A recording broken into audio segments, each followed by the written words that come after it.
My name is Harrison Wheeler, and this is Technically Speaking. Glad to have your ears for the next 30-something minutes.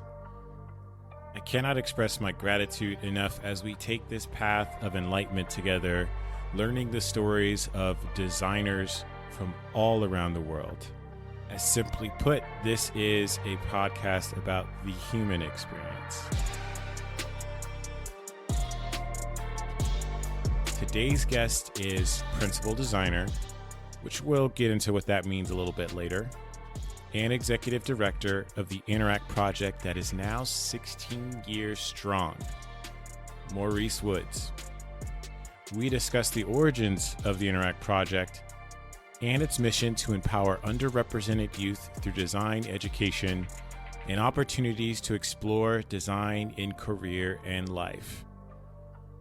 During the show, we reflect on how his professional basketball career played a role in bringing on the duality of existing in different spaces, and how the mentorship of prolific Seattle-based musician and design pioneer Tony Gable kept him on the right track. Here's Maurice in his own words. I feel like as I play sports, I've done the nonprofit thing. I've worked in various different areas in design, and it's really sort of helped me become who I am and be able to you learn a lot when you're around a lot of different people from different perspectives and see the world differently when you have, sort of existed in all these various different spaces and places. Well, that's it for the intro. Let's get into the show. My guest today is Maurice Woods. Tell us a little bit about yourself. Thank you, man, for having me on here today, Harrison. And, I really appreciate it and being able to, tell my story. First and foremost, I am a designer. It's funny because, I've worked as an executive director and founder of Inneract Project for so long that people forget the fact that I'm a designer. So I got to start saying that at first. I'm a designer. And, I've throughout my life in design, I've worked across advertising. I've worked at, places like Pentagram Design, where it's basically a traditional print branding design agency. And then from there, I had my own startup for a little bit, a business called Convozine. And then from there, I went to work at Yahoo as a senior designer, visual designer / product designer.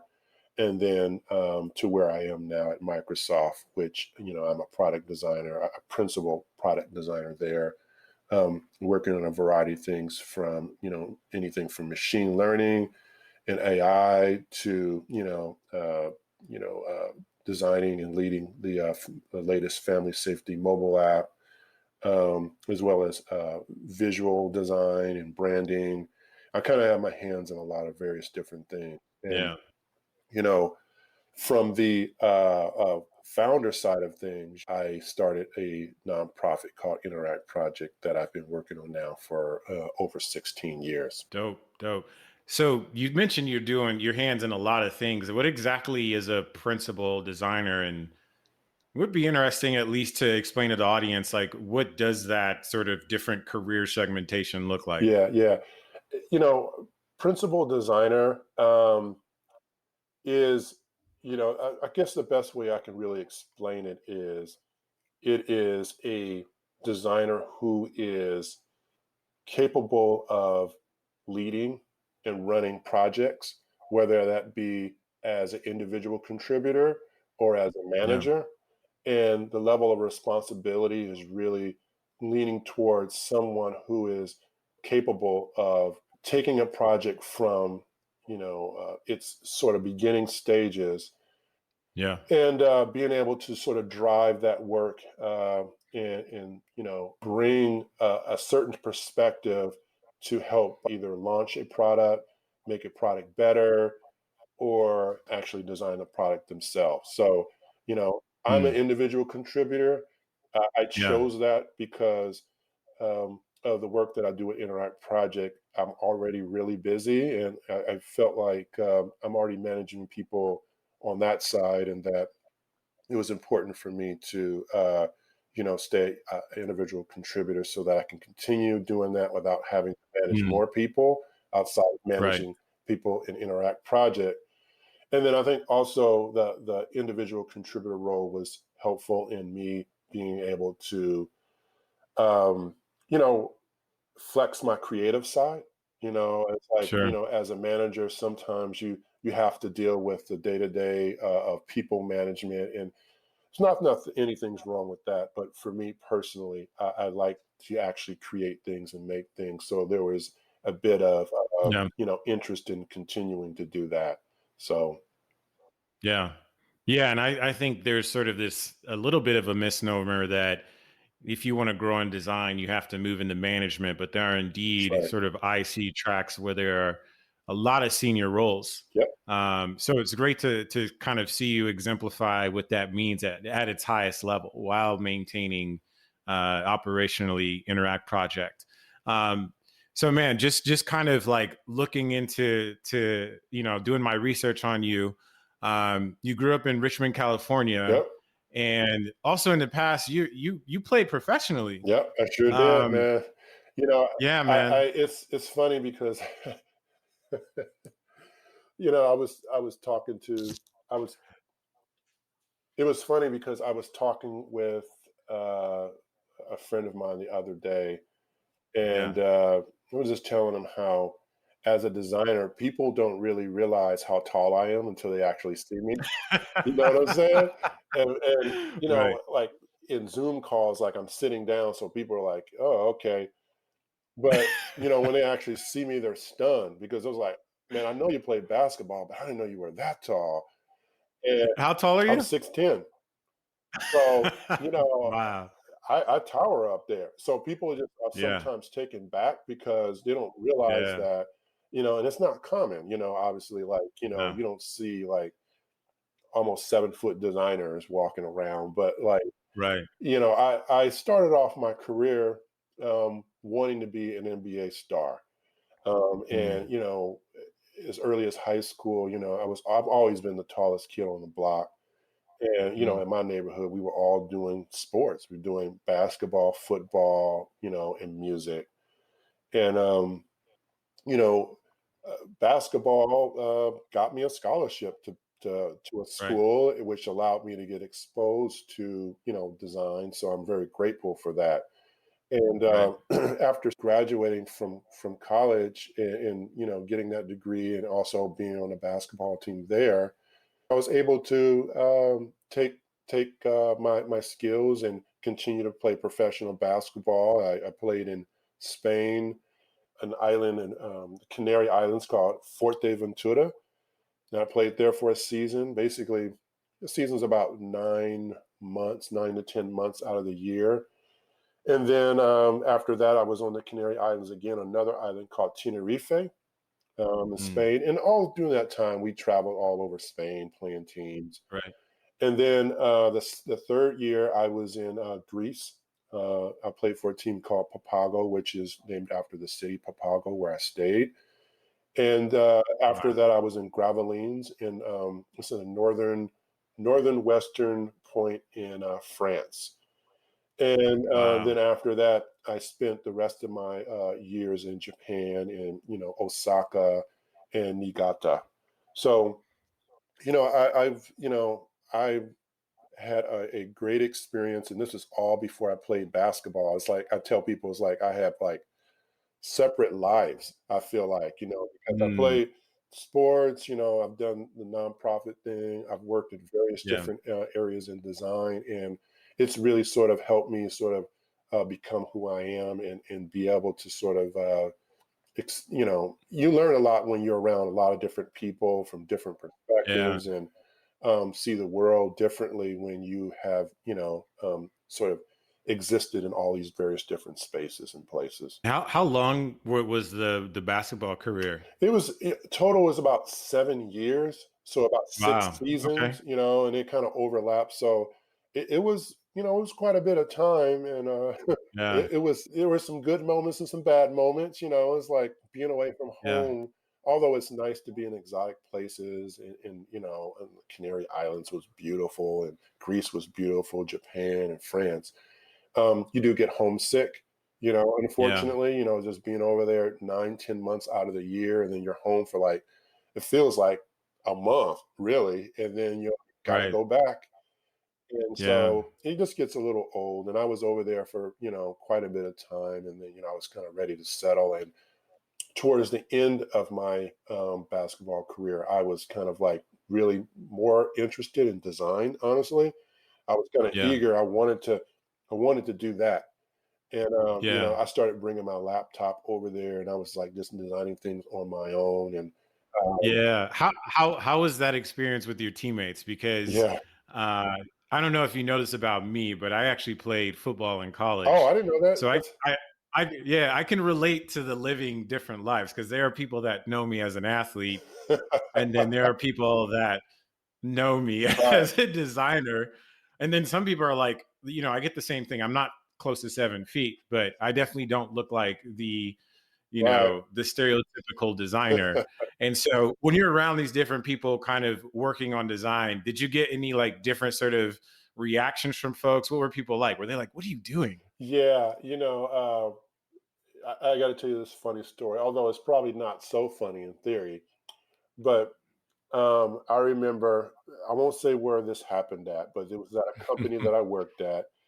And there Okay. was this guy who, this white guy. And, I've known him, for, at least a year. We're not like buddy buddy or anything, but we are on calls Yeah. together. And we finally were working together. And, we had this project or this thing we had to do together. And we had a meeting. And, he was just intrigued. And he felt like it was Mm. important for him to, express how intrigued he was about who I was. And he was like, man, when I first saw you, I just didn't think that you would be a designer. And he didn't really, I mean, it was like totally like a racist thing to say. But he was trying to be genuine about it. I didn't really feel like he had any malice in his heart, but I was stunned by Yeah. what he said. Obviously, I was like, "What? What are you talking about?" Right. And he was just like, "Yeah, when I saw you, I just, you're really tall. You look like, a basketball player, and I just never would have thought that you would be, doing this kind of work and this quality of work or this type of thing." And I'm Mm. like, and at that point, I'm like trying to change the topic, right? I'm like, all right, man, Right. you're kind of going there with it. You're gonna get me mad now. So let's just change the subject. Right. But people's response to me is often that of surprise and intrigue because even outside of being a designer, people are always intrigued by my height because you don't see that many tall people like myself walking around. And most people Right. associate people at my height with NBA and the intrigue around tall people Mm. in the NBA. So they just respond that way. And sometimes Right. it's a response of, wow, I can't believe how tall you are. Wow. And then Mm. sometimes it gets annoying, like when you're out and you're trying to Yeah. do something serious and somebody is asking you a million questions that you don't want to answer. And, Yeah. that stuff happens in design and in both. It's just people's reaction, you know. Right. But I've kind of heard it all at this point. So Mm. um, I'm pretty chill about it as long as people are respectful around how they do it. Yeah. So Yeah.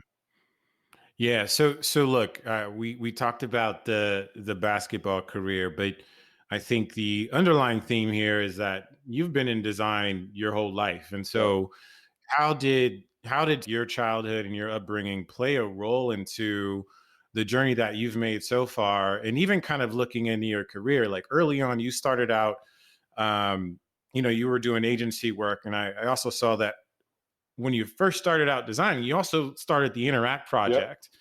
What was the motivating factor behind that?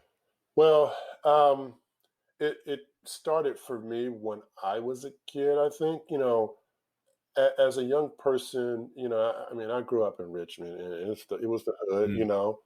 Yeah. and we, you know, I I didn't know anything about the arts or design or anything like that. I was a little creative kid that liked to draw and liked to take things apart and put them back together. That was it, and that was fun to Right. me. Um, I never thought about a career. I was on a basketball track, and I Mm. think that the now that I look back on where I am now, I see that that uh, interest in being creative, and then also the mix of the fact that my father and my mother were um, strongly sort of strong components of Black culture and supporting like the movement. My father was an Oakland police officer. So, Mm. he was like, from East Oakland, and he was raised around like, the same things that I was raised around. And he always had this perspective around like, doing good for people of color and doing what you can Mm. to support other black people and being prideful in who you were. So that was just instilled with me as a young Right. person. And as I started to sort of grow in my career, specifically like, with basketball, it always was within me. And then when I got into design,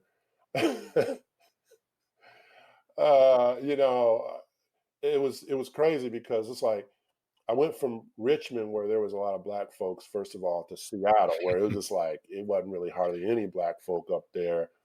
And then, I went from playing basketball to design, basketball, like my teammates, I had a lot of black teammates, to Mm. design where like I was the only black person in the room.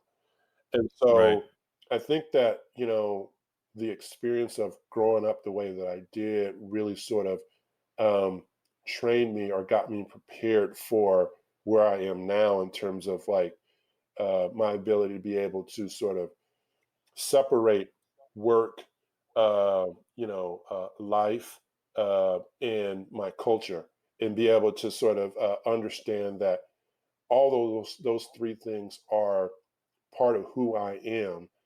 I at least can acknowledge the fact that the various different ways of who I am and how I live my life can be sort of defined or not defined by the things that I do or I choose not to do. And Mm. you know, being a young person growing up and having to figure things out, it's tough. And that's the reason why I kind of started Interact Project, is because it's like, you know, I sort of stumbled on design, right? Like I didn't like set out early in my life and say, man, I want to be a designer, because I see, logos and things that I've always desired, as a young person. Um, Yeah. the magazines, the jet magazines and the layouts and stuff like that, right? Like I was looking at that stuff, but I'd never Right. really put the pieces together. And so, Right. as I started to get into design, I was like, oh man, I can actually like this is something that's kind of cool for me. And Mm. I fell in love with it pretty quickly. And so that's kind of how it kind of like started. And then after that, I left and I played basketball, and I came back from playing basketball, and I was like, you know what? I really love doing this. And I know that there's a lot of other kids out there that may not be like able to get a scholarship or may not get exposed to Mm. design at all and may have this Right. creative interest.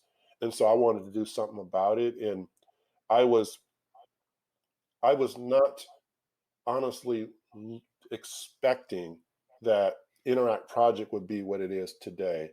I just, there was a grad class that I had taken, and I took the class, and it was about how to use design to change the world. And for me, from my perspective, again, going back to my childhood, like you know, Right. black experience, growing up in a black neighborhood, seeing my partners and the things that they were going through, and taking all of that and using that as fuel for me to do something, to use my skills to actually do something to improve the lives of other people that I know may not have that opportunity.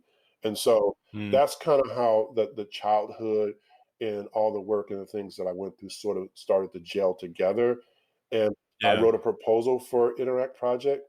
I drove it around to community centers in Seattle at the time because I was coaching basketball. So I had a lot of people in the Right. community that I was connected to. And Mm. dog, man, it's like, I mean, this is like 2004, 2003, Right. 2004. And now it's more popular. It's more popular for, Yeah. coding organizations and design organizations. Back then. Nobody wasn't feeling that. They wasn't feeling No, it, fam. I'm trying to think through this myself. Right, Like I was the only black person in my design program. And so I can't imagine there was no like we talking about 3% right right. now. I mean, It's it was it, crazy. So I'm sitting did up you there like I'm sitting up there like, man, like I got to do something. And so right, I literally, you know what? All I did was I wrote a proposal, right, and I just said, you know what? I'm just going to go around. And here's the killer, Harrison. right. Like when I first started doing this, people in the community, like black folk, was not feeling it. They was Mm, like, our kids don't want this. I was going to community centers, and I was like, yeah. this class is free. All I want to do is just come in your community center. I'll do it for free. Mm, And I got turned down by a lot of community right. centers. And finally, I found one in like West Seattle, Delridge Community Center. And I had been coaching basketball at another community center, and there was this woman who worked there. She was moving Mm, over to this Delridge Community Center. She was like, "You can bring it there." And mm, that's was the first thing. I started off with three right, kids. In 2004, I just basically opened up. I designed posters. I put them all over the place in all the community centers, posted them. right. I started off with three kids at the beginning of summer 2004. By the end of Mm, summer 2004, I was working with 30 kids.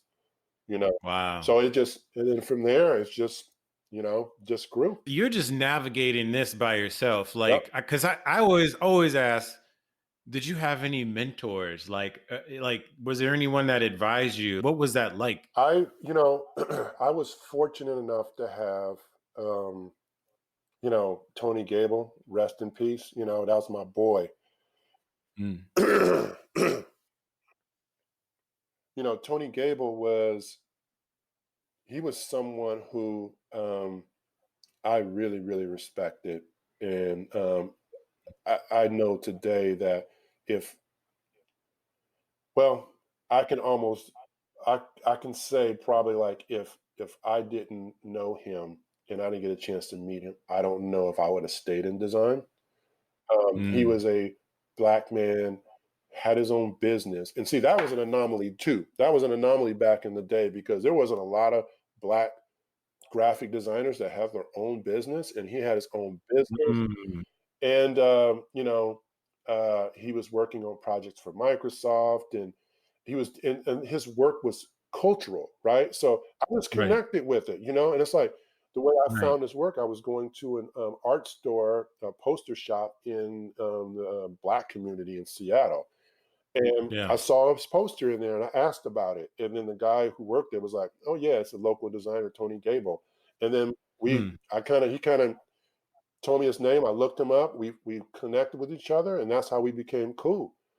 And right. So he sounds like prolific in the community alone. yeah, man. I mean, he was integrated in the community. He was doing stuff, but he was also a musician. So he actually Mm, was in a band that gave Kenny G his start. So the wow. man was cool, man. I mean, he was a cool bro. And he and I used to always talk about, like the importance of, doing for our own people. And I had him as a mentor. And when I started Mm, Interact Project, all again going back to childhood, and then meeting Tony, and having somebody there to kind of talk about some of the things that I was trying to do, and Right. the projects that I wanted to work on. Tony was kind of there to kind of say, Mo, I would do it like this, or I would try this, or he'd be like, man, I Mm. support what you're doing. Keep doing that, brother. Keep going. And Right. that really motivated me. But for Interact Project, you know, I just, there was no context other than the fact that I had also had professors there, Annabelle Gould and Doug Watton and a bunch of other professors, Karen Chang, and who were really kind of there to kind of help, um, me navigate through this project, Interact Project, and kind of help support it. Chris Right. Abzuko is another teacher who was there. Um, but I was learning on the fly. I didn't know anything about Mm. starting a nonprofit or doing this work. I was just excited, to be doing something that really, really mattered to me. And that's what drove me. I just kept going and Yeah. kept going, kept building the curriculum. And, after the first year, I was working at the University of Washington. They let me have space there to work. And I was working with community organizations, bringing kids in. And, I had graduate students at the University of Washington that were working with me and helping me, draft curriculum. And then they were teaching the class. Um, it's just a lot of things now that I look back at it that really kind of fell into place. And it Right. wasn't really something that I really imagined that I would be doing to this day. But, I just kind of kept going at it. And I just kept being inspired by the work that I was doing and the people that I was working with and working for. Right. And the Interact project has been going on long enough too, where 16 you've plus had, years.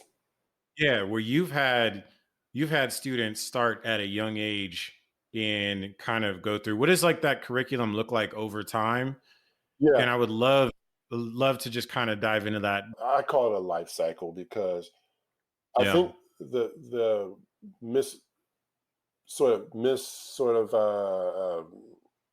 guided sort of theory around what we do is that we're trying to take kids from middle school all the way to career. Mm. We do do that, but really what I'm trying to build is a system. And the system is such that whether you're coming in at middle school, whether you're coming in at high school, whether you're coming in at college or early career, that we have something for you. And Mm.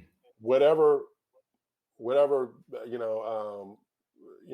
stage in life that you're at, the goal is that we should be able to provide some level of resources or opportunities for you to be successful in the design business.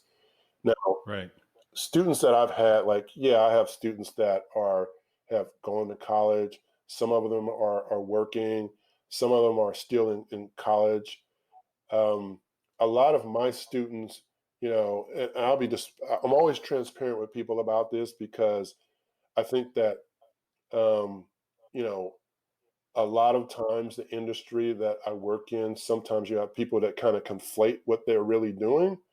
And Mm. I don't want to do that. Like, it's, like until I would say 2000 and I would say probably 2014, 15 is when I really started tracking students. All the way up until that point, man, I was just teaching. I'll be honest. I was trying to learn. I was learning how things work. I was sort of trying to understand what students were interested in. And it was Mm. just me, and I had Right. volunteers, I had no staff. So Mm. I was doing everything I can to try to teach the curriculum. I was trying to raise money. I was working a full-time job. I was trying to sort of manage the volunteers. I was doing it all by myself, dude. And Right. so it was tough for me to do everything and then keep on track on where all the students were. And looking back on it, like if anybody ever thinks about starting a nonprofit like this, it's very important that you establish early on, like, fundraising and Mm. metrics and understanding all these things that I didn't understand when I first started.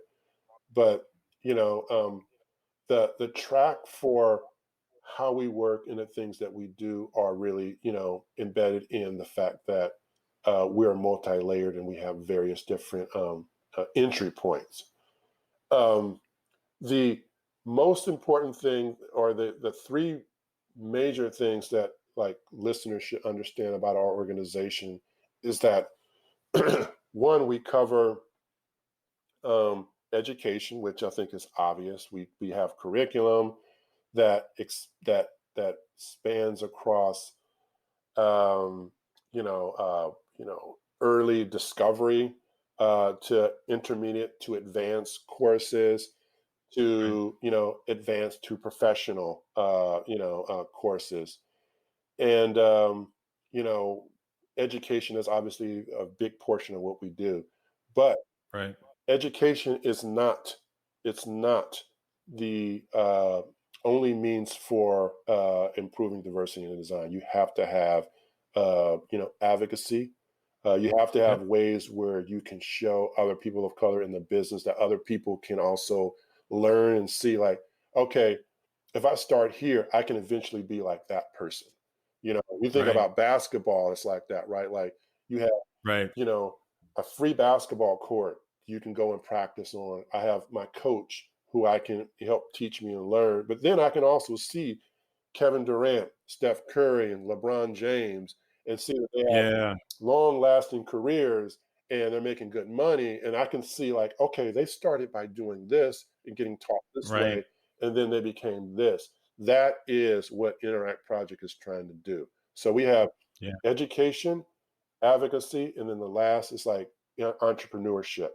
And I think Mm. entrepreneurship is not about trying to uh, make kids millionaires. It's about how do you get a young person to understand how to design something in such a way where they have certain restrictions, or they can Yeah. understand the client or the person that they're designing for with a set of limitations. And so that could Hmm. be, you know, you only have $20 and you have to figure out how to design this one thing for this group of people, or, come up with a solution that you can design that is meant to help you make, $5 a month. I mean, it can be something as simple as that. And it's just Right. training them to think a little bit Right. more differently than just, oh, I have this problem. I'm just going to put this thing together and just going to put it out in the world. And people may like it, people may not like it. Really trying to get them Yeah. to think a little bit deeper about the stuff that they're designing. So, I know I've Yeah. talked a lot about it, but it's very hard, Harrison, because there is so much stuff that we do, that even goes beyond that, with, like, systemic barriers and things that we're trying to address with our students and understanding Yeah. the backgrounds that they come from, that I can be talking for hours and hours about that. So I'll stop it there, but um, there's a Yeah. lot of work that happens with this. Yeah, and by the way, I think those three areas, I mean, that's industry wide. Those things are Yep. missing. And I think it speaks a lot to how well equipped designers that go through the Interact project will be once they get into the workforce, or even just kind of like brushing up on what they already know. Yep. um, that was really kind of part of that was what my emphasis around, like, what is a principal Yeah. designer, right? Because even today there's still a lot of confusion on what does a career look like for a designer alone. Yeah. So I think these are very, very important topics, and even more relevant, just thinking about 16 years. It's interesting because I probably say within the last 5-7 years, there's been just a ton of growth on these engineering boot camps alone, and you've been there the whole time, Yep. I've right? been there And before them. So, like, you exactly, know, that's the part that gets me, excited because, yeah, with the explosion of engineering and the coding program, the wonderful coding programs, by the way, that are out there, a lot of yeah, great ones. Um, I know that, there is a chance for Interact Project to be able to get there because um, yeah, designers are the architects. And I tell people all this all the time, and it's no disrespect to engineering, no disrespect to them at all. But, like, yeah. I talk about the architect and the contractor, and how, Mm, like, the contractor can build your home. I mean, they can build your home, They can, put it together and design it to their specs, but the architect is going to go in there and they're going to be mindful of the people that are living in there, the environment that the house is being built on.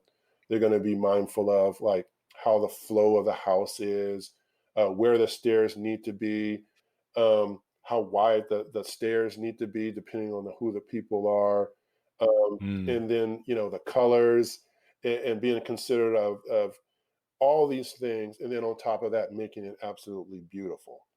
And I think that designers and engineers kind of work that way, and Yeah. it's critical to all the things that products and services that we build today, that people really understand the importance of design, and how the things that we interact with and the things that have been innovated over the years have come at the hands of designers in engineering working seamlessly together to try to improve the lives of humanity. Awesome. Well, hey, look, how can folks learn more about Interact Project and also follow you or get in touch with you? So I tend to send everybody to our website. I think that's probably the best place to do it. Is you know there's ways to get involved, and if you go to our website, we have a get involved link which has more information about how to get involved if anybody is interested in that. We also obviously, like, I try to ask people to donate. Recurring donations really really help us, because we're not, at this point, we're not well funded organization, but we are able to make do with what we have, but we really need more. We need to hire more people. So Hmm. donations really, really, really do help us, even if it's just like $5 or $10 a month. Like, it helps. And if anybody wants to follow me, I'm generally on Twitter. That's my sort of platform of choice at this point. I don't tweet often, but I do, tweet and talk about things that are important to me and share things that are important to me that are happening with Interact Project. So you can find me at uh, DLROWSEOM, and I'm on Twitter. You can that's my at handle. And this is basically Mo's World spelled backwards. So if anybody wants to follow me there, they can find me there. That's where I'm at. Is there anything you want to leave with the listeners that we didn't cover in the episode? I think the only thing I would like to leave with the listeners is that, it's very important that designers really understand the importance of visual images and how visual images play a role in shaping narratives. And it has to be very well thought through in terms of how you're delivering products and services and visual images, because they carry a lot of weight in terms of not only people's perception, but also the marginalized groups that are being affected by those visual images. So, Hmm. people out there, if you're listening, that's why it's very important to have people of color working on projects, just a diverse range of people.